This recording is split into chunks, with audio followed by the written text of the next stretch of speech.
ko'zlarimizni yumshashi juda ham muhim. Chunki asosan ko'z xiraligi bu напряжение, spazm, zo'riqishdan keladi. Buning uchun sizga 4 ta asosiy nuqtani hozir ko'rsataman. Shu nuqtalarni massaj qilish orqali siz o'z ko'zlaringizga yordam berishingiz mumkin. Birinchi nuqta qoshning o'rtasidagi nuqta. Ana shu nuqtani massaj qilganingizda asosan bosh, miya sohasi yumshaydi, bo'shaydi va shuni hisobiga sizni ko'zlaringiz ham yoqimli dam ola boshlaydi. Ko'zlaringizga ham ta'siri bor va albatta tabassum ko'tarinki kayfiyatda qilish kerak. Ikkinchisi, o'rtadagi nuqta, mana topdingiz, chuqurcha bo'ldi. Shuni yonida ikkita yana nuqta bor.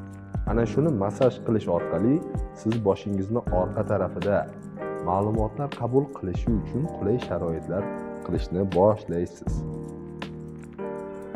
Bir tarafga, ikkinchi tarafga shoshilmasdan massaj qilish lozim.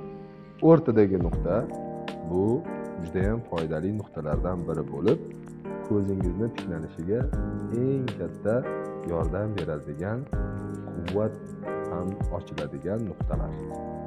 Quvvatni oshirishiga ham yordam beradi. Ana shu nuqtalarni siz uqalab o'z ko'zlaringizni nuriga ancha yordam berishingiz mumkin.